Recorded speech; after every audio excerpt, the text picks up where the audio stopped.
Okay, Chodesh Tov Rabotai. We're going to start now. We had some things that we left out last time because we had a short time and it's a double parsha. So there's a lot of things to cover. So I just wanted to fill in a couple of things that we missed over there on Tuesday.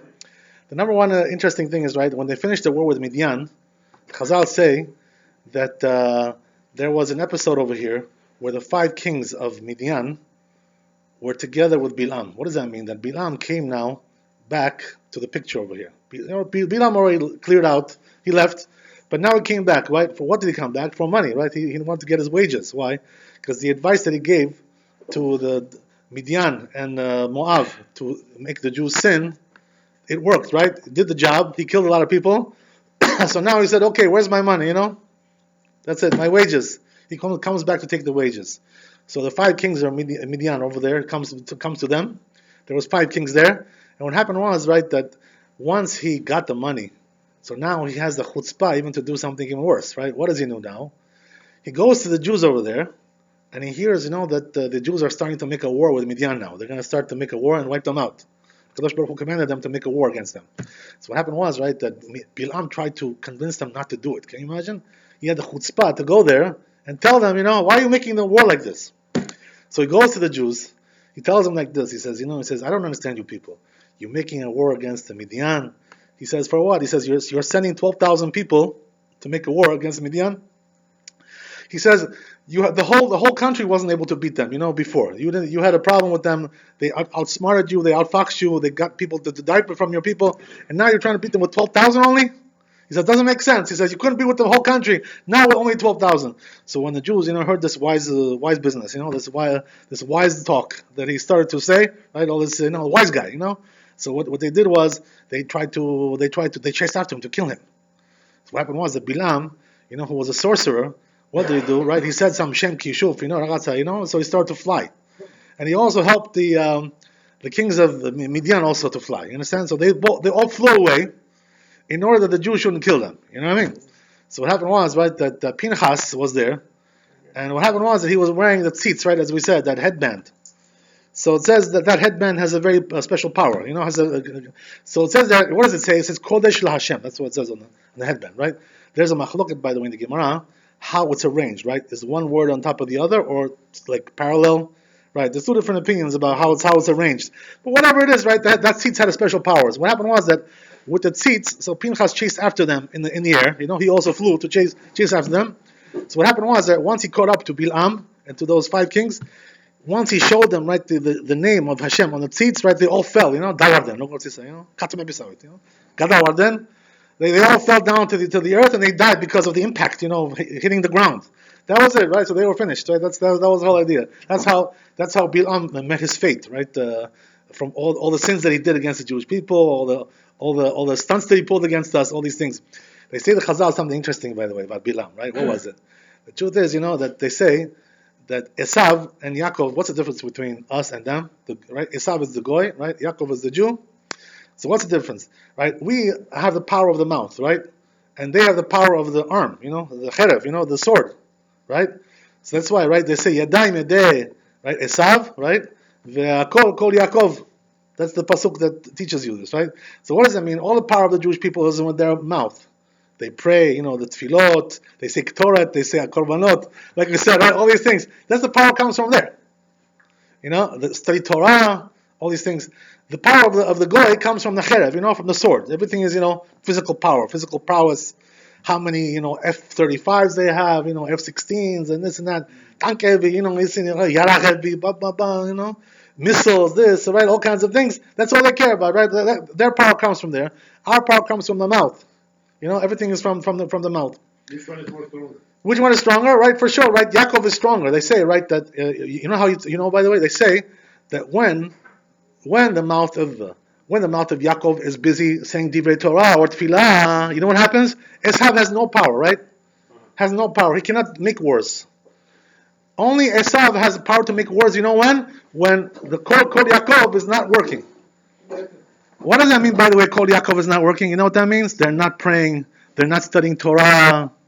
Right? If they're not doing these things, so then Esav is able to make the wars and be successful. But what happens is that when Yaakov is having Kol Yaakov, so then Esav's sword doesn't work anymore. That's what happens. You understand? So it all depends one on the other. Who's the one who's the boss over here? Not Esav. It's Yaakov, right? What does that mean? It's Yaakov the one who decides who has the power. In other words, if you do your call, you do your voice, so Esav has no power. It's in your hands to make that. But if you forfeit that, so then Esav gets it automatically. You understand? It's automatic forfeit. That's the way it is. So whose hands is it in? It's in our hands, not in their hands. If they have power, that means we gave them the power. We gave them, right? By our behavior. Not coming to the shul, not doing the prayers, not doing the korbanot, not doing the ketoret, and also the most important is not to do divrei Torah. They're not learning Torah, right? That's why they say that when Balak asked Bilam, how do I beat this nation? How do I defeat them? So you know what Bilam told him, right? He says, I'll tell you how you know how to do it. He says, go to the schools over there, the shuls, yeshivot, kolelim. Go over there and see. Are the Jews over there saying divrei Torah, divrei tefillah? Are they praying? Are they learning Torah? He says, if they are, there's no way you can beat them. That's nothing you can do. He says, forget about it. You have no chance. So this is if they're not in the Bet HaMidrash, if they're not in the Bet Knesset, so then you have a way to beat them. You understand? This is the only way it works. So it's one against the other. You know what I mean? It's either this or that, right? It cannot be both, right? That's the idea. That's the whole idea.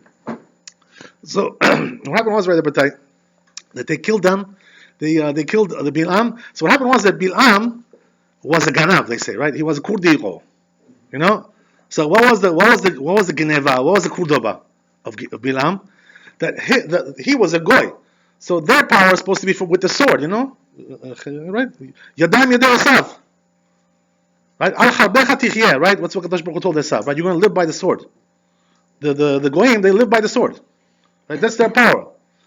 So what happened was that Bilam, right, was a ganav. Why? Because he was a goy, but he took our profession. He was using his mouth to curse. So now you're coming, as a goy, and you're taking our profession. What? This is not right.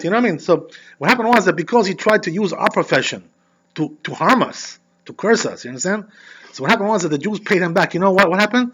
They paid him back like this, right? They stole his kli, right? His profession, the sword, and they killed him with the sword. They didn't kill him with a curse. Just like he stole our kli, we also stole his kli, right? We paid him back, right? Just the way that's what the Chazal say, right? So this is exactly what it says over here, that they killed him. They killed him with a sword over here, right? Why? To show you, right, that just like he stole, we also stole from him. That's the way it is, right? So a person has to know, right, how to deal with the enemy, right? How to overcome the enemy and things like this. Okay, so getting back to what we were talking about regarding the parshiot, there's a few things also that we missed last time, right? One of the interesting things, right, is the inadvertent killer, right? The one who's horeg beshogeg, a person who kills somebody without intention, by accident. Today this happens all the time. With the cars, how it is, right? People are driving around, they kill somebody with the car. They run somebody over in the street, some kind of accident, this and that. Okay, things are very dangerous today, right? You go outside, you never know what's going to be, right? So what's the topic over here? The topic is, what is the punishment of a person who kills inadvertently? Beshogeg. He doesn't mean to kill, but he was somewhat negligent. There was some negligence over there. He wasn't careful. So what's the punishment for him? So it teaches us the Torah that he has to go to Galut, right? We cannot kill him. Why? Because he didn't kill, Bemezid. He didn't do it on purpose. So we cannot kill him. Right. So he has to go to Galut. They say, by the way, that this is one of the best ways if a person has a lot of sins, and HaKadosh Baruch Hu doesn't want to kill him, Etzodeba. He doesn't want to kill the guy. So what he does is he makes him go to Galut.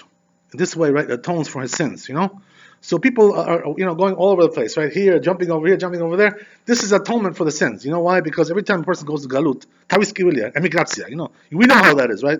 We all came here and then we also went there. We went here, we went over there. We jumped over here, we jumped over there. Every time a person goes to emigrazia, it's Galut, it's Galutia, So this is very difficult. You got to learn a new language, a new system, new laws, this and that, all kinds of stuff, right? You know how it is, right? It's a big thing. So therefore, right, the Torah teaches us, since this person who killed inadvertently did not do it on purpose, so he has to go to Galut also. He needs Galut. If he doesn't go to Galut, so what's the din? The din is, right, that can come the Goel Hadam and kill this guy. Right? Who's the Goel Hadam? This is a relative of the guy who was murdered. Right? Tzamari, or his brother, right, or his father, right, or uncle, or whatever, somebody, the closest relative that he has. This guy's allowed to come And if he sees that guy who killed him inadvertently, he's allowed to kill him. So the only way he can save his life is what? To run away, to go to Galut. This is the idea, right? Where does he have to go? Which Galut? Right? He has to go to what? Los Angeles? What? Fort Lauderdale? Where does he have to go? Right? That's the idea. So the truth is, right? This only applies in Eretz Israel. This din. What does that mean? Over there was special cities of refuge, right? Are Miklat. That the person who was obligated to go to Galut had to go there to those cities only, right? That's the only city you can go to. You cannot just go anywhere you want, anywhere you feel like. Oh, I'll go to Ashdod. Ashdod is not, it may be a Georgian city, but it's not Are Miklat, right? It's not going to help you, right? Or Ashkelon, it's not going to help you, right? It's not going to help you. So what were the three cities, right, that in Eretz Israel that were Are Miklat? There was one in the south, right, which was Hebron, right, which is close to Jerusalem, not too far away, right, but half-hour drive from Jerusalem, Hebron, right, a little bit south from Jerusalem. There was also, right, Shechem, right, which was in the territory of Yosef, of Ephraim, right, and then there was also Kadesh, right, in the Galilee. There was a third one in the Galilee. So these three cities were the cities of refuge, and they had to put, by the way, there was a law like this, they had to put signs, that this is the way to go there, directions. Why? That a person now who's in a hurry, he just killed somebody, he's got to go there fast. He doesn't have time now to play games. They didn't have GPS in those days, right? They had no GPS. So you got to put directions for him. He's got to get there. If he doesn't go there fast, so his brother can come, this guy and kill him, Get him on the road. And once he's there, he's immune. Immunity, right? He's got immunity, right? Exactly. That's what it is there. He's safe, right? So he has to go to one of those three cities. But the truth is, Rabbi, that there's also another portion over here regarding something similar to this, right? What? These refuge cities were three, as we said, right? On one side, and also on the eastern bank, there was another three. On the east bank, there was two sides of the Jordan River, right? The west bank, the east bank, right? That's the idea. So what we just mentioned is the west bank. There was also three in the east bank as well. So what happened was, right, that besides that, there was also 60 cities, we talked about here in this parsha, that were allotted to the Levites, right? They had no really like one big piece of chunk of land, the Levites. They were scattered, This was a decree of Yaakov Avinu, right? Yaakov Avinu said, you guys, Yaakov, Shimon, and Levi, you're dangerous people. I can't put you together in one place, you know what I mean? If I put you together in one place, you know what this Midrash says, right? If the Shimon and Levi will be in one place, they'll destroy the whole world. See, I'm talking about. This is not just some kind of mashal. They're so dangerous, Shimon and Levi, these guys are so dangerous, you put them together in one group, they will destroy the whole world. What does that mean, destroy the whole world? They'll judge everybody to death. They say, this one you sinned, you did this sin, you did. They're vigilantes. You understand? They're vigilantes. They're fanatics. You know what I mean? They don't tolerate anything like that. If you do something wrong with these people, they'll get you. They'll come and they'll. They're vigilantes. So since Yaakov Avinu saw that these guys are dangerous to put together in one place, he said, you should be scattered in Israel. Don't put them in one place, right? Says the Kadosh, by the way, explains why Shimon and Levi are so dangerous. Why these two are such dangerous people, right? They're not really the most mighty tribes. There was more mighty ones, right? There was Yehuda, right? There was Gad, there was Menashe, more mighty than these tribes. I mean, there was also, right, we talked about Reuven, and these were more mighty than Shimon and Levi. So what was the dangerous thing about them? They weren't so mighty. I'm talking about relatively speaking, you know what I mean? So what was the danger? The danger was, they say, right, it's their character, it's their quality. The quality of Shimon and Levi is strong din, very harsh judgment. So what does that mean? It's like, we talked about Pinchas, right? Pinchas was also from Levi, right? That was the idea. Pinchas was a vigilante, These guys were all the same. You know what I mean? One tribe, all the same character. All of them were like that, you know what I mean? So you put them together, they'll judge everybody. They won't let anybody escape. You know what I mean? They won't let anybody go. And this is what happened with Shem, right? They went over there in Shem. They killed up everybody. They finished. No excuses. No monkey business. No Teflon gloves. Like we talked about, right? Nothing like that. You go straight. That's it. Finish it off. So since there's strong dinim, strong judgment like that, Yaakov Avinu said, I got to separate these two guys. If I put them together, why? Nobody can stand in front of them. You understand? Nobody. Rabbi, it's like me and Gosha in Yeshiva. Very good observation. Unfortunately, true, but so okay, I can imagine what that was like. Okay, so as we said, right, that Shimon and Levi. So therefore, they didn't have one chunk of land. These two, right? Where were they, by the way? The Levites, we're going to say it now, right? They were scattered with 60 cities all over Israel. North, south, east, west, everywhere. Every area had Levite cities. Altogether, 60 of them. That's how much they got. So the Levites had a free, free land over there. They had free rent, living rent free, right? That's the idea. You get your allotment over there, and you stay there. That's the way it is, right? That's the way it was. They got 60 cities, all scattered. We don't want them together. They say also, by the way, regarding Shimon also. Shimon is also dangerous. You know what I mean? So because of that, right, what HaKadosh Baruch Hu did was, he didn't give Shimon his own lot of land. When the portions of land were allotted to everybody, Shimon didn't get a portion. So where was he? He was living in the sky, in the skyscrapers? In the penthouse he was living. Where was he living, right? So what happened was that he gave them a portion inside the land of Yehuda, like to be scattered in there. You know what I mean? So they say, right, what the example is? They say that when it comes to the animals, right, which is a symbol of Shimon, which is a symbol of Yehuda? Yehuda is the lion, right? Lomia, the most dangerous guy, right? The scary one. You see him, you want to run away, start running. You don't want to mess with this guy, right? So Shimon, what was his symbol? It doesn't say in the Torah, by the way, but it says in the Kabbalah, in the Zohar Kadosh. Shimon was the shore, right? He was the ox, also a very dangerous animal. You know what I mean? The ox, you know how it is, right? You go to those rodeos, you see what goes on over there, right? They tear them apart, these people, right? I saw one time, there was a video. I saw one ox, came to a car, and he destroyed the car, mutilated the car, with his horns. He totally mutilated the engine, and everything. They're so strong, these animals, God, the book, you know what I mean? They're very, very, very powerful animals. So they say, right, that since Shimon is like an ox, and so Yehuda is like a lion, so they say, right, that the only animal that the ox is afraid of is the lion. Lomis. Even though the ox is really bigger, but the lion has a very strong, heart. He's very mighty, personality is very mighty, you know what I mean? So you gotta watch out with this, so what it is, they say that, right, that's why they put Shimon next to Yehuda, inside. Why? Because when the ox gets, crazy, he looks at the lion, so he stops, That's the idea, right? That's the reason why they put, this was a remedy, right, for Shimon, who's also a dangerous guy. You know what I mean? That's the idea. That's the reason why they scattered them into Yehuda. So what happened was, as we said, right, that the 60 cities were also given to the Levim, right? So these 60 cities that were given to Levim, the interesting thing is, right, they're also Arei Miklat. They're also cities of refuge.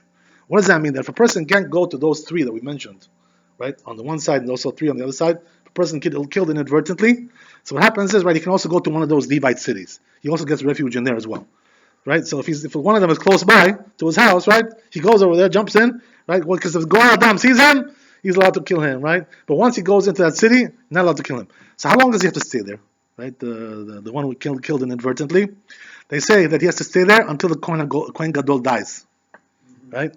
What does one have to do with the other, right? You should give him, give him 10 years, 20 years, 30 years, give him a sentence, you know what I mean? That's it, right? Give him a sentence.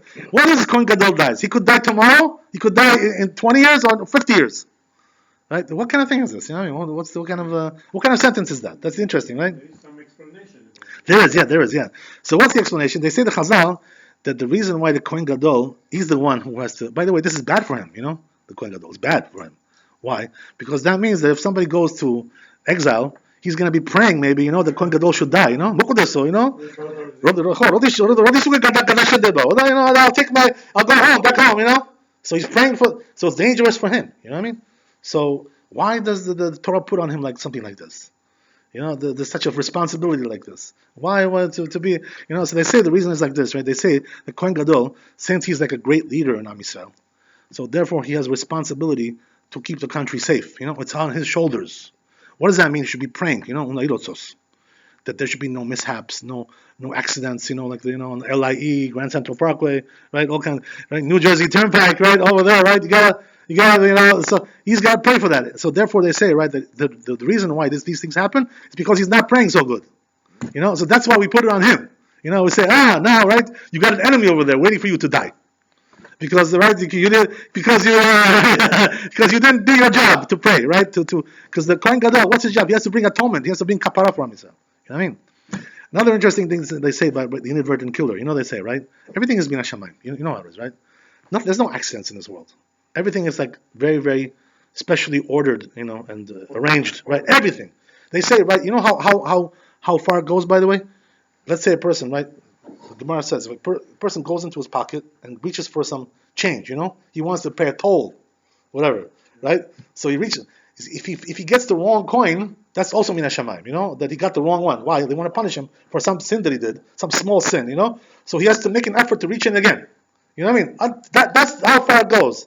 Everything is min hashamayim. Every little move, every little thing, Right. Everything is min hashamayim. So that's why, right? The worst thing that a person can do, by the way, to have a lack of faith. You know what it is? To say that, gamchenu am chedamso. Like he doesn't watch out for me. He doesn't look out after me. Like I feel like I'm I have nobody on my side. Right. I'm neglected. Yeah, that's the idea. But abandoned. Right. They say, by the way, this is one of the biggest sins that a person can do. To feel this way. That he doesn't have divine providence. That Hashem is not watching for him. Right. This is what happened to the Jews. Right. Why did Amalek come to attack the Jews?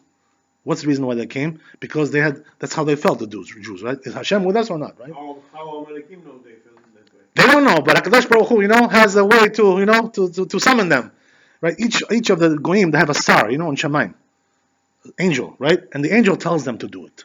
That's the way it is, right? They say anything that a goy does, you should know, by the way, with a Jew, is because their angel told them to do this.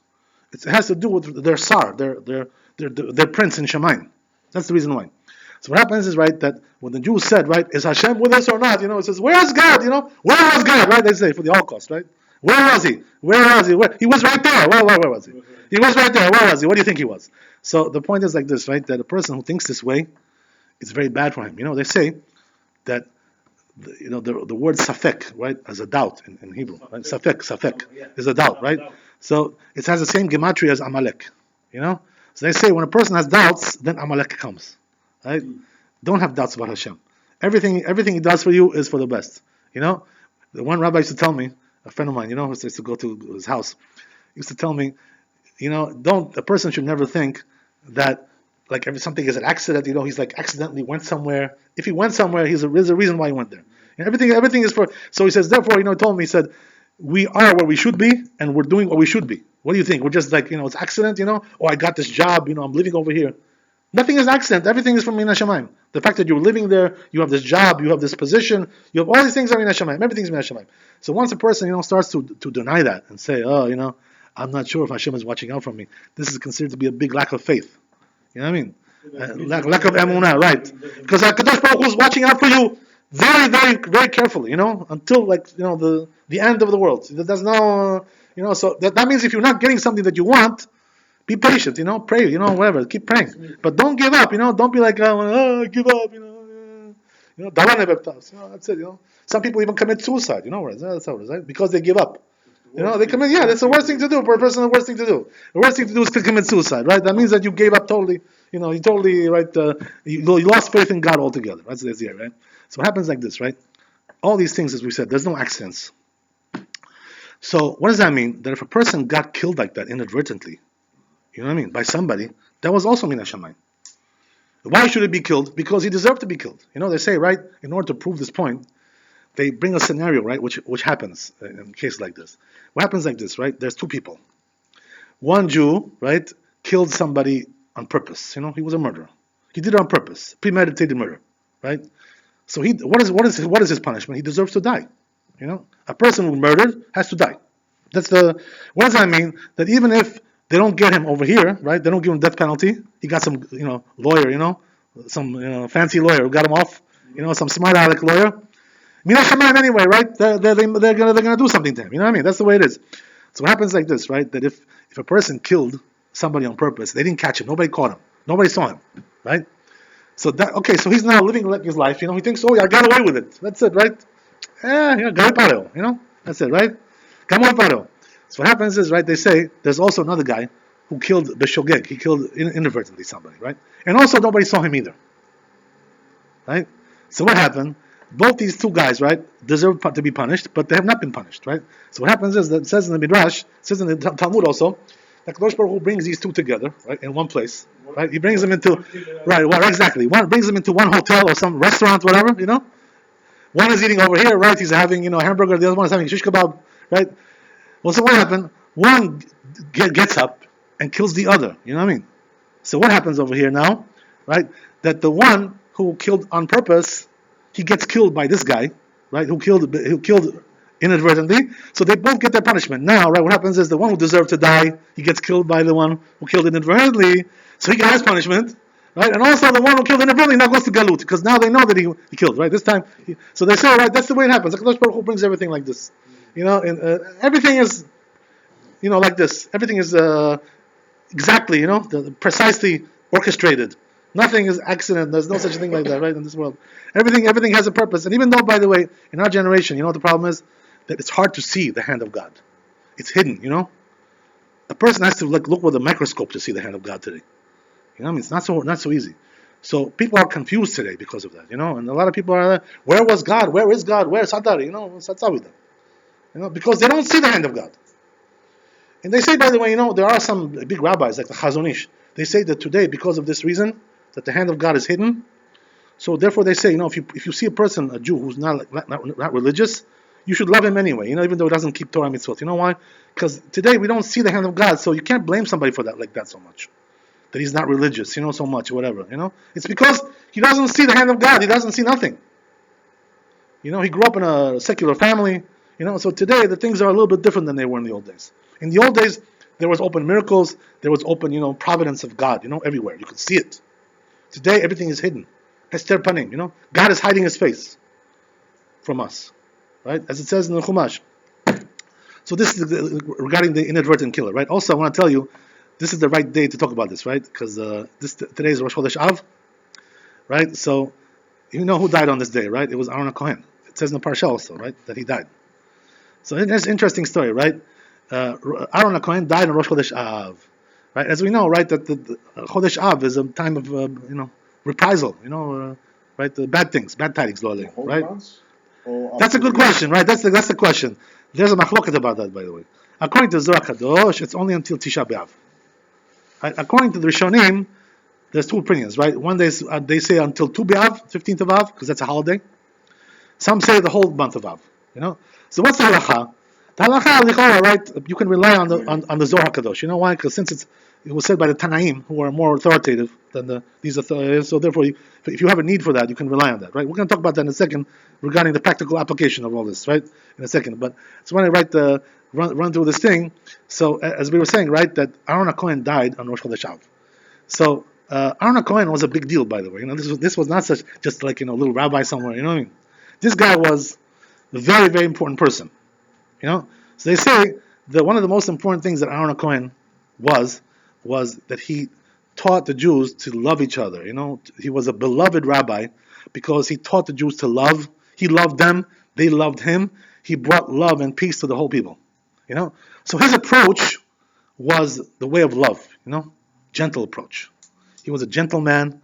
He was able to make peace between man and his fellow. Right? They say, right, there was an example like that about Aaron HaKohen, right? What was the example? They say that if two people were fighting, so what he would do, right? They can't get along, right? They're always fighting, these two, They can't get together, they can't get along, blah, blah, blah. They don't talk to each other, giving dirty looks one to the other, this kind of stuff. So what happens, right, that Aaron would go to one of them, right? He would tell him, he says, I just spoke to this guy. Do you have a problem with him, So he would tell him like this. He would tell him, listen, he says, this guy really loves you. He told me, He wants to make up with you. But he doesn't know, how to do it, whatever. He wants to find a way. So he says, you know what? Do you agree that you should get together with me? I'll, make up between you. He says, he really loves you. And he was not saying the truth. He was telling a lie. You understand? They say, for peace, you're allowed to say a lie. You know what I mean? To make shalom between two people. So you're allowed to, fib a little bit, a little fib. You're allowed to. That's okay. That's the idea, right? So the truth is, right, the Torah tells us, midavar sheker tirchak. You know what that means? Stay away from lies. Don't be a liar, don't be a fraudulent person, a liar, In general, a person is not allowed to lie. But there are some cases where the Torah allows us to lie. This is one of them, right? To make peace between one Jew and his fellow, you're allowed to lie, right? What are the other cases, by the way? There are also other cases. Yeah, that's the same idea. To make peace, right, between husband and wife, for sure, right? No question of, right? That's the same idea. So what about there's also some more, They say that, let's say if a person, right, we talked about this a little bit before, but we touched on it, but the idea is like this, right? Let's say if a person went to somebody's house, right? And this guy knows how to make to treat guests, Georgian style, nice, beautiful, singing songs together, this, drinking wine, So they say, right, that if a person comes and asks you, now, right, after you came to this guy, how was it over there? You enjoyed yourself over there with this guy's house? So don't now start, bragging about what happened over there. We had such a good time.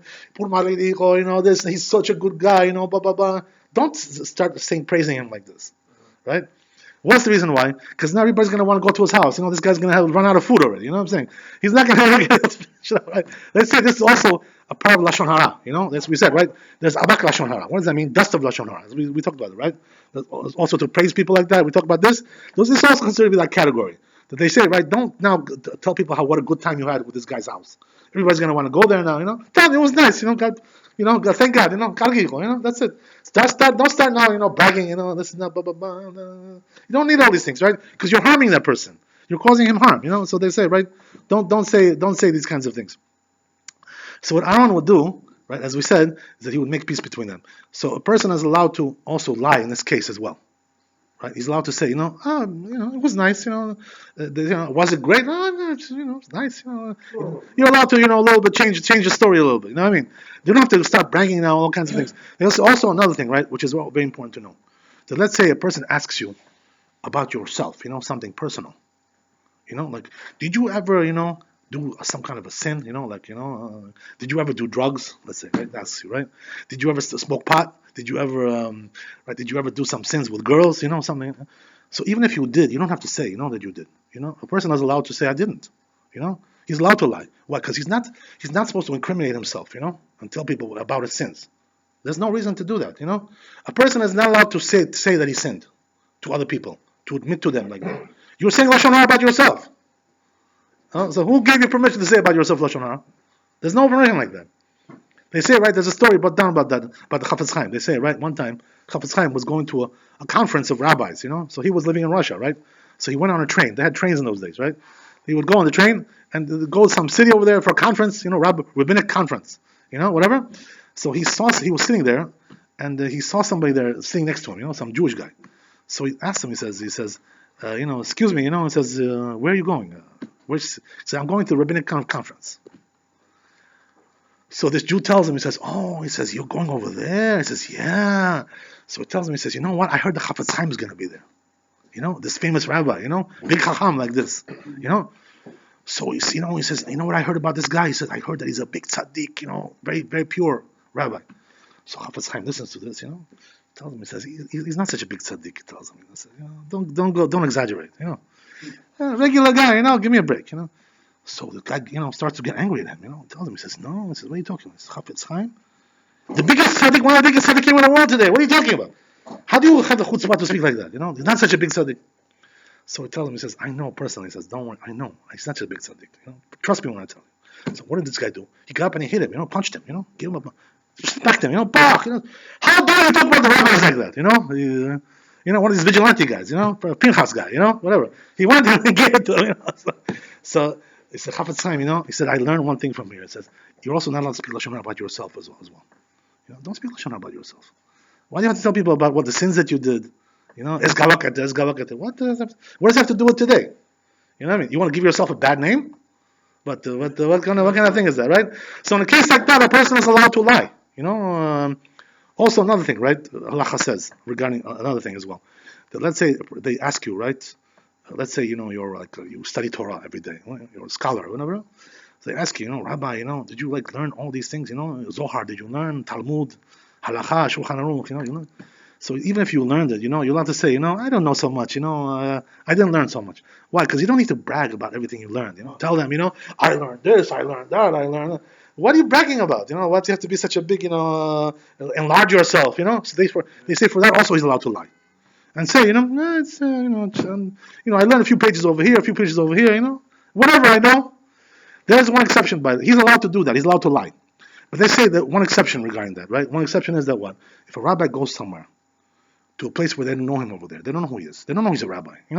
They think he's a regular guy. So he's allowed to tell them that he knows Torah. That he's knowledgeable. Why? Because then he may ask him questions. Or he maybe they want to hire him as a rabbi. So in order to to do his job, he's allowed to tell them that he has knowledge. You know what I mean? That's something else, But if it's just, to brag, just, ibrakos, they don't need that. It's not necessary. So in a case like that, he's allowed to tell them, a lie, and say like this. So all kinds of things like this, a person is allowed to lie.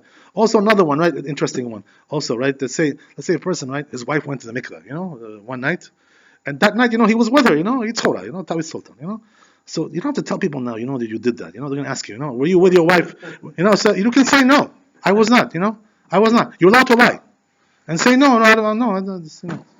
Even though you're lying, but why do you have to tell everybody? Tell Jamati guy goes. It's not the way it is, right? It's not proper. It's not. So for things like this, a person is allowed to lie. This is the way it is, right? So getting back to what we said, right? Aaron Cohen, he used to make peace between people. This was the idea. He taught them Torah with love. He taught them to make peace with each other, to love each other, right? By the way, we talked about this last week. So, the question was like this, right? What about if you have like a rabbi, who's like very pleasant and nice to everybody, So the truth is that Aaron Cohen was not just pleasant and nice. That's actually icing on the cake. But where's the cake? The cake is that a rabbi has to teach Torah, has to teach them on the motitos, He has to rebuke them, teach them not to do this, not to do that. If the rabbi is not doing that, teaching them Torah, teaching them how to do tshuva, he's not teaching mitzvot. So the fact that he's arrogant, and charming doesn't, there's just the icing on the cake. The cake itself is that the rabbi has to teach Torah, has to teach them to do tshuva. That's the idea. So the main essence of a rabbi is to teach Torah, to teach tshuva, to teach mitzvot. If a rabbi is not doing that, he's not a rabbi. He's just a figurehead. Some kind of figurehead. He's pleasant, he's nice. That's not a rabbi.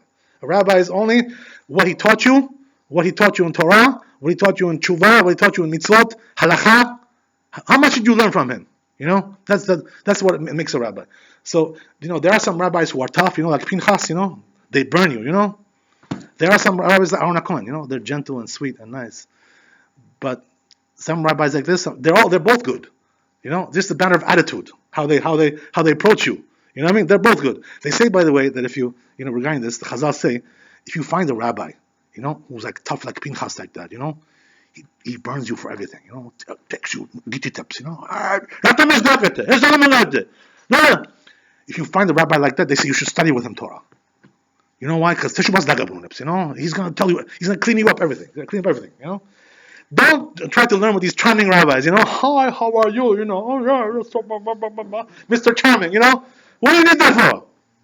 You don't need that. You need somebody to give you, mikititos, Hey, what are you doing over there? Wake up, do something. But do something with your life. That's going to help you to do tshuva. Just a Mr. Charming, Mr. Charming, you don't need that, right? It has to be substance over there also. That's the idea, right? If you find somebody like that, they say, right, that the tough guy is even better to learn with. Why? Because he'll clean you up, man. He'll be like vigilant with you, Hey! So they say that a person, has to lower his head a little bit with the rabbi. Sometimes the rabbi loses his temper also. It happens. The rabbis lose their temper sometimes. But don't try to, like be a wise guy and return to him, Bruno, Swallow it, man, swallow your temper. That's the idea, right? Don't be like, I'll go tit for tat with him, Bruno, mess Bruno, Shut your mouth and be quiet. He's your rabbi. You have to respect him like you respect God. That's what they say, right? You have to respect your rabbi like you respect God. If it's less than that, there's a problem over there, right? So they say, by the way, the person gets rewarded for that. You know what that means? They say that, by the way, it happens with everybody. You should know, my rabbi also, one or two times, he got incensed with me. I didn't really do anything wrong, to be honest with you, I'll tell you a funny story, right? This was Maran, this man was like Moshe Rabbeinu, this is a scary guy, you don't mess with this guy. So what happened was like this, right? That one day I prayed in an early minyan. I wasn't feeling good, I had like a cold or something, whatever. So I went to early minyan. Usually I used to pray with the rabbi every day. 7 o'clock we start, 7 o'clock in the morning. So I went to Netz minyan a little bit earlier. So then what happened was that I decided to go to the rabbi's minyan and sit there for a while, just to hang around, to see what's going on, whatever. I sat there. So what happened was, right, I was sitting there and they called me up all of a sudden to do Hagba'ah, to lift up the Torah, So how it is, right, with the Sephardi Torah, it's not like the Ashkenazi Torah, Sephardi Torah is like a tankia, to lift it up sometimes can be very heavy. You know what I mean? Especially if they have like a big case, there's like a big silver case, It's like you're lifting up a Sherman tank, man. It's like, shh, be careful. So what happens is like this, right? He also has to know how to hold it, by the way. It's not just enough to lift it up. You have to know how to hold that thing. If you don't hold it the right way, it could, tilt. Like, so what happened was like this, right? I was scared because you know why? I was sick that day. I was weak. So I was scared. I said to myself, oh my God, I have like a flu. I don't feel good. So I went up, and I said, oh, look, if they call me, I'll do it. What can I do, right? So I lifted it up, but I did it slowly because, I was scared. I shouldn't fall. So I picked it up slowly. I went around like this, slow. And Sephardim, by the way, what they do is they go around all the way, right? Not like Ashkenazim, half, palu. We don't do like that, right? Sephardim go all the way around like this, right? So I went around very slowly and I put it down like this. I said, Baruch Hashem, right? I said, bless God. So what happened was, right, all of a sudden, out of the blue, the rabbi was sitting, man, Rav Ovadia, the greatest rabbi of the generation, sitting over there right next to me. He comes up to me, He ran over, like, 90-year-old man, can you imagine? Runs over to me like this, gives me a big smack on the face, like this. Like this, right? What? What's the reason? I'll explain to you, right? The truth is, the rabbi used to do this to everybody. You know what I mean? This was like the whole thing with the rabbi. He was known for that, right? They knew that if you're going to him, you're gonna get smacked, right? That's the way he used to smack everybody. This was like it was coming from love. He used to love, he used to go like this, right? Right? So he used to smack everybody. Nobody got out, by the way. Even though he used to smack even like the prime minister used to, Bibi, would come to him, he would smack him too. Everybody. Nobody escaped. You know what I mean? Nobody got out scot-free from it. So what happened was like he came up to me, gave me a big, the sila damatra, the sila mamadwa, like this, So I looked over. He surprised me because he was on the side. I wasn't looking that way. You know what I mean? This way. So I looked over, and so he said something to me. I didn't realize what he was trying to say to me. I don't know what it was. Whatever. So what happened was, right, that I went to sit down, and then right after the Torah reading was finished, so then all the people who did one of the mitzvot, madlebi, they go up to kiss his hand, the rabbi. It's Sephardim, like they kiss the hand of the rabbi, like this, So I also went, went to kiss his hand, So I went, so he told me, he says, I'm not even sure, right? So you have to look at the video, I'm not sure exactly, right? So what happened was, I went up there to kiss his hand, So he told me, he says, what is it with you? He says, he says, why are you doing so slow, lifting up the Torah like that? He says, what are you, old man? He tells me, he says, he says, it says in a book like this, he told me, he says, that the person has to do everything with zrizut, like quick, mitzvot. Person has to do quickly, not dandaloba. You have to go fast. Everything you have to grab all the mitzvot one after the other. So I told him, I blessed the rabbi. I said you should have this. I told him you should live long and be like that. I said live long and be strong and healthy to do like that. I blessed him, so he smiled. Like that. So he smiled. So whatever, right? So why do I tell this story, right? Because really I was shocked. What he did. I didn't understand what he was doing. He smacked me in front of everybody. There was like 50 people there. Mamadua, The truth is, he used to do this to everybody, by the way. But you know what it was that? Why do I tell you this? That they say in the Chazal say that a person whose rabbi gets angry at him, once or twice, let's say, right? First time, and he doesn't answer him back. He got yelled at, shuts his mouth, doesn't say nothing, right? They say, and he does it again, right? The second time, again, right? Swallows his pride. They say he's going to be zoche to get very big Torah from that, for a very, very big reward. Because he was able to swallow his pride, and not give back to the rabbi, some chutzpah, to answer him some chokhmot. You should know, by the way, that when, one thing we learn from David HaMelech, you know what it is? That when a rabbi gets angry at you, like a holy person like this, such a kadosh person like this, Gdol Ador, it's coming from God, this thing, You have to take it with a good spirit, you know what I mean? Such a big rabbi got angry at you. There's a reason for that.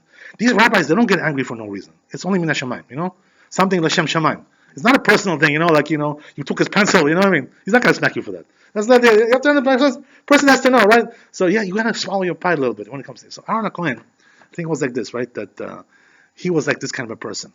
So when he died, also, right, people were very upset. Because now, who was going to make shalom between the people? Who was going to make, right, shalom bait, shalom between friends, between enemies? So they were all crying, They loved him so much because of the service that he used to give to the community. So it was considered to be a very, very big loss. Aaron Cohen was considered to be like a tremendous loss. So also another thing was, right, that since Aaron Cohen had such a big zechut, they say the clouds of glory, right, that they were surrounding the Jews, were in his zechut of Aaron Cohen, the protective clouds that they had around them. So what happened was that once that Aaron died, the clouds left. They went away. That's what happened, right? They disappeared. So all of a sudden, now, right, saw the king of Amalek, right, saw them, and they said, oh, what happened to the Jews? The clouds went away. So they said, maybe this is a good time not to attack them, They said they were looking for opportune time. They're always looking, to come in, right, do something over there. Like, Hamas, we have to do Hamas. They're always looking for something to do something over there. These people can't rest without attacking the Jews, right? They can't rest. Day and night they're looking, for something to do. Dig some tunnels, throw some kites over, whatever, all kinds of things, right? Whatever they can do, they do. Amalek Avarian, So it happens like this, right? That the Canaanim, they said, oh wow, look at the clouds disappeared, let's go and attack them now. So what they did was they devised a scheme this time, right? The first time they attacked them, when they came out to Refudim, they lost that war, right? So now they tried it again. They said, you know what? Let's try it this way, this different technique. Technica mastavla, let's try a different technique, right? This time, improvisation, right? The first time didn't work out so good. Let's try a different technique. So they said, you know what we're going to do? They said, we know the power of the Jews is with their mouth, as we said, right? Right? Akol kol Yaakov. That's the idea. They said, we have to prevent them from praying. That's the only way to defeat them. They said, what should we do? They said, we'll do like this. We'll dress up, put on costumes, like we're a different nation. We're coming from a different place. They did they put, that blackface, like that governor that from Virginia, right? They put some blackface on there, right? Like they're black boys, whatever. So they put blackface and they dressed up like they're black people, like Kushim, Africans. So then they came and attacked like that, all dressed up as like Africans, Why did they do that? What's the reason why they did this? They said, that if the Jews are going to pray, they're going to pray about the wrong nation. They're going to think that, they're going to say, right, Hashem, right, save us from these African people, these, right, but they're not going to know it's Amalek, so it's going to be the wrong. That was the whole thing. They said, they're not going to say the right prayer, right? So that's why they dressed up, So what happened was that once they really came to attack, right, then the Jews realized that they're Amalek, they're not Canaanim, right? They're not Kushim, they're not Africans, these people. So then they knew, right, who to pray about. So then the HaKadosh Baruch Hu helped them. Once they prayed about the right thing, the HaKadosh Baruch Hu helped them to defeat them, right? So that's what happened, right? Why did this happen? By the way, they say that even though the clouds of glory left when Aaron died, but in the zechut of Moshe Rabbeinu they returned, because Moshe Rabbeinu had such a big zechut that they returned. So what does that mean? That Miriam, her zechut was that the bear, right, the well, was coming from because of their zechut, and Aaron was the clouds. They say, right, that Moshe Rabbeinu had a big enough zechut that both of them were returned, even though they both died. Okay, what time? We got the idea. This was Aaron Cohen, right? They say, by the way, what's the reason why he died Dafka this day, Rosh Chodesh Av? They say this was the day they came close to Esav, because they were traveling around to try to go into Eretz Israel. So they approached Edom, right? Edom, which is Esav. They say because they approached Esav, just the fact that you come close to him, also is bad mazal. It's a bad luck, right? So they say, Aaron Cohen, one of the reasons why he died here at this moment, right here, at this place, was because they approached Esav, right? So they say, you learn from there that a person should try to avoid Esav, Don't try to come and, speak to him and, deal with him, If you can stay away from him, that's the best thing, right? That's the best remedy for all your problems, right? We talked about that, right? A person shouldn't befriend goyim, you shouldn't become friends with goyim, hanging around with them, Dunkin' Donuts, kind of things like this, There's no reason to hang around with a goy in Dunkin' Donuts and tell him about Judaism. Tell him to go to his own place. What does it have to do with me? I have nothing to do with you. I have nothing to do with me. We don't have spiritual discussions with these people. We just, it's cordial. I say hi, how are you? Goodbye, good night. How's the weather? It's cloudy, rainy. This is what we talk about with a guy. We don't talk about spiritual things. What if they show interest? Okay, if they show interest, you can give them, but not too much. You don't have to give them the whole Torah now, from A to Z, from Bereshit to Zot HaBracha. You don't have to give them the whole Torah. That's not it, right? Whatever, Anyway, you're not allowed to teach a goy Torah Shabbat Peh. They say, right, goy who learns Torah Shabbat Peh is Chayav Mitah, right? So what, you want to kill him, the guy? You want to kill him, right? So why are you teaching him Torah? For what? You're teaching him halachot. You're teaching him about Mashiach. What? He doesn't need to know about that. What's his business? Don't learn about these things, right? If he wants to learn Torah, let him open up the Bible and read King James, right? That's the best he can do. That's about King James Bible, right? That's for him, That's the best you can do, right? That's the idea. To go into all these things, right? To tell them about all these things, it causes all kinds of enmity and strife. You don't need to do. There's no reason, right, to get into these discussions with the goyim about all these things. The best thing is, right, keep a distance. Everything nice and cordial, nice, happy, smile, whatever. But don't make, as we said, right, a goy, close friend. Bring him to your house to invite him, What is it? You bring him, go to your house. What? He's your lucky charm. What are you bringing him to your house for, right? To feed him and all kinds of things. They say this is not good to do these kinds of things, Not a good way to operate. Okay, so getting back to what we said, right? Now let's talk a little about the 9 days, right? Since we're in the 9 days over here. So I wanted to tell you that now the custom is, right, by the Sfardim, today we're allowed to have beet, right, on Friday. Thursday night, Friday, we're allowed to have. Even though Ashkenazim, they don't have, right? That's the difference, right?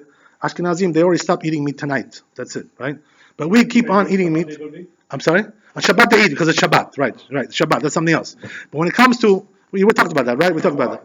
Yeah, we talked about that. Because they suffer in their life much more than Sephardim. Right. Now they have to atone more. Right.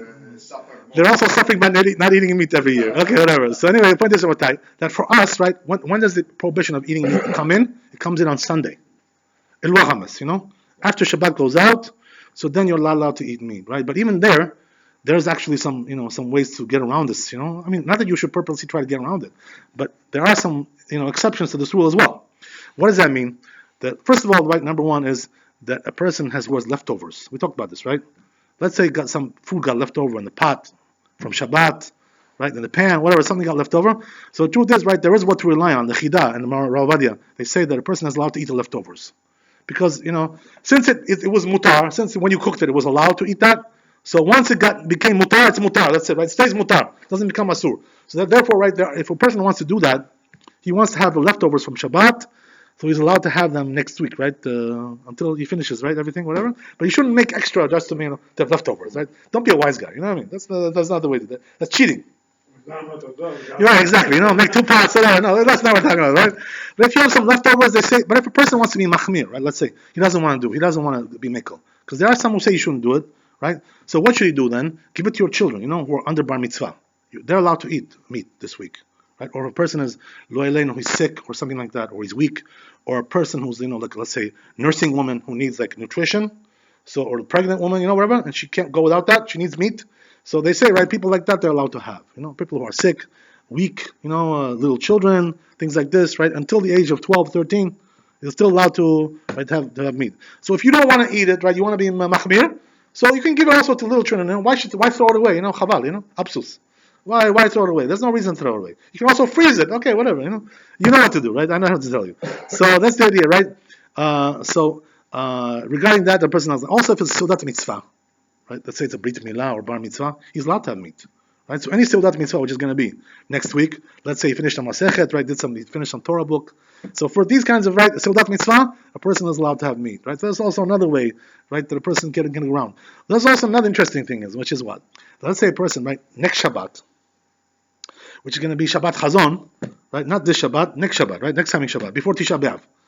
So it's going to be like this, right? Let's say if a person is cooking some dishes, right, for Shabbat. For Shabbat, he's allowed to have. Even though Shabbat falls on Tisha B'Av. But you're allowed to eat everything on Shabbat, right? That's next Shabbat. Because it's Shabbat, there's no mourning, there's no fasting. Allowed to eat like Shlomo HaMelech, right? Gulo Dasulo, he can eat whatever he wants until the sun goes down. Right? That's the idea. On Shabbat, next Shabbat. Right? So the idea is like this, right? Let's say he's making some food. He wants to taste it. Like women, when they're cooking, they taste the meat, they taste, to see it's got enough salt, spices, all kinds of stuff, right? So they say that even though next Friday we're not going to really be able to eat meat, because it's on the 9 days, but nevertheless to taste the food, right, to see if it needs some spices, you're allowed to do that. So to taste for Shabbat, the food, they say, by the way, also it's a mitzvah to taste. The food that you make for Shabbat, it's a mitzvah to taste it. Why is that? To know if everything is nice, that maybe needs some extra stuff, spices, whatever. So since you're allowed to do that, a person is allowed to taste the food on Erev Shabbat, if he's cooking, right? Or he needs to taste it, whatever, so he's allowed to do that. There's also another interesting thing, right? Which is that when a person tastes something to see if it's good or not, does he make a bracha for that? So the rule is he doesn't make a bracha. There's no bracha, right? No shakol niya bidvaro, no mezonot, nothing, right? Why is that? Because you're not eating it to eat, you're eating it to taste it. Right. You're right. So therefore, the rule is, if a person is coming to taste something to see if it's good, whatever, he doesn't make a bracha on that. There's no bracha, right? That's the idea. That's what it says in the Shulchan Aruch. Person has to know that, right? But until when, by the way, there's a limit. What does that mean? If he's eating a lot, that's already not called tasting anymore, right? I'm talking about tasting a little bit. Kazait, egg size, 50 grams, 20 grams, 30 grams, 50 grams.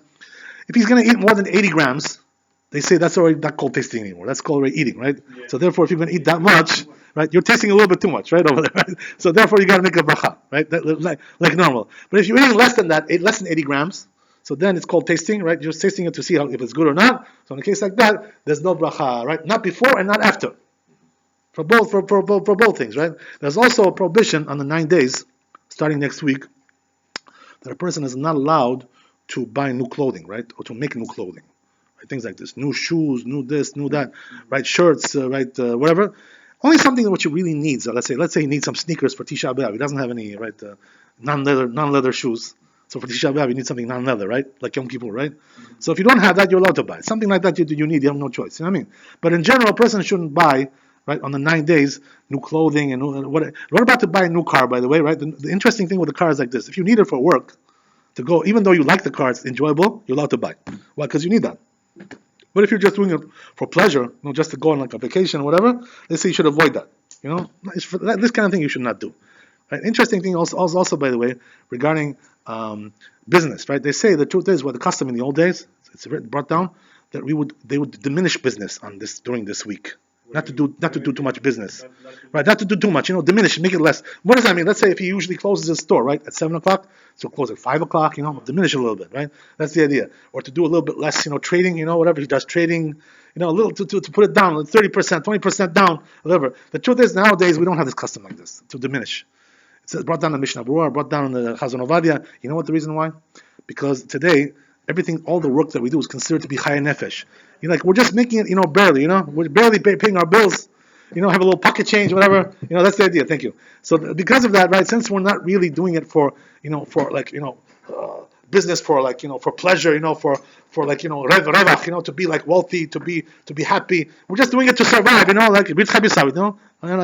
mice, we're just a rat race, we're going through a rat race in life. So therefore, right, a person doesn't have to diminish anymore in business. We're just doing it to make a living, to stay afloat, pay our bills, to make a living, and go home. And that's the idea, right? So therefore, a person is allowed, right, to do these kinds of things. Interesting thing I want to tell you guys also, that regarding, right, the week that falls on Tisha B'Av, this year it's not going to be like that, right? What does that mean? The week that Tisha B'Av falls, there's also a prohibition not to do haircuts, not to do laundry, right? Not to do bathing, all kinds of bathing in hot water. So this year it's not going to be, right? Exactly, shaving. Yes, it's not going to be anything like that. You know why? Because since Tisha B'Av falls on Shabbat and it gets pushed to Sunday, so therefore there is no week of. You know what I mean? So both sides, they get canceled, right? After or before as well. So therefore we got off scot-free this year, right? What does that mean? That a person, once every 3 or 4 years this happens, right? This whole thing. It falls on Shabbat, whatever, gets pushed on to Sunday, or sometimes it falls on Sunday. That also happens once in a while. So either way, right, whatever it is, Ashkenazim are more stringent. What they do is, from Rosh Chodesh, they start already these things, not to do, right? Haircuts, they already started from Yud Zayin Tammuz. They started 3 weeks, they didn't do haircuts. But regarding bathing, the Ashkenazim, they don't bathe all week. All 9 days, they don't bathe. Except for Shabbat Chazon, they do a little bit with their hands, face and feet. We bathe all the way through, right? This year is going to be, we have free permission to bathe all the way through, right? That's the idea. So therefore, next week, as a person is allowed to bathe the normal way, get a haircut, do laundry, right? All kinds of things like this. Even though in general you're not to do this year we have a special, right? So it's a good sign, by the way. You know why? Kadosh Baruch Hu is letting us off the hook from this whole thing about the week of Tisha B'Av. Also on Tisha B'Av, we're going to be eating and drinking, having a good time, right?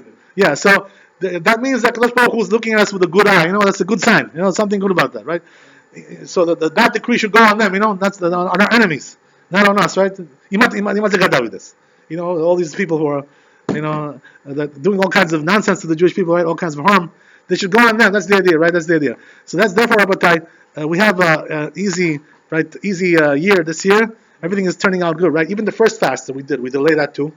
Yud Zayin Tammuz, that got delayed. Tisha B'Av gets delayed, right? The week of doesn't exist this year. So we have, right, a nice, and they were having a pretty good, but nevertheless, they say, Rabbi, nevertheless, they say a healthy person, who's jamtelia, he shouldn't eat meat, the next week, because, we said, right, there are ways to do it, but I'm saying in a forbidden manner, just for fun.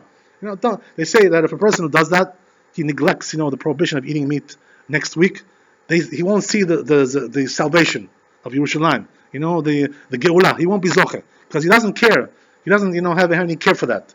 To afflict himself a little bit, right? That he should be a little bit afflicted for the destruction of Bet HaMikdash. They say, by the way, I'll end you with this, right? I'll end it off with this. They say that there was one big rabbi who went. This proves it makes the point over here. His name was Rav Yaakov Kamenetsky, right? He was from Monsey, one of the big rabbis of America. He already passed away. His descendants are still alive. He was a big chacham. They say one time he went to Eretz Israel to visit the Kotel, right? So what happened was that he went over there. The rule is, by the way, when you visit the Kotel, right, you have to do kriya over there. That's like a person does on a dead person, a dead relative. He has to tear his shirt over there for averut, because the Bet HaMikdash is destroyed. If he hasn't been there for 30 days, he has to do kriya, just like he does on a dead person, because we have a churban at Bet HaMikdash. It's destroyed, right? They say that this rabbi, when he went over there to the Kotel HaMaravi, so the custom is like this, right? That we tear the shirt, not the jacket, because the shirt is really on the body more, and also the jacket is very expensive. You know what I mean? It costs like $500. The jacket, whatever. You never know how much it costs, right? The shirt is cheaper, whatever. So we do the shirt. So what happened was that this rabbi, when he went there, he took his jacket, like this, those long robes that the rabbis wear, and he tore that, instead. They asked him, they said, Rabbi, but the rule is you have to tear your shirt, you don't have to tear your jacket. It's much more expensive. It's a bigger loss.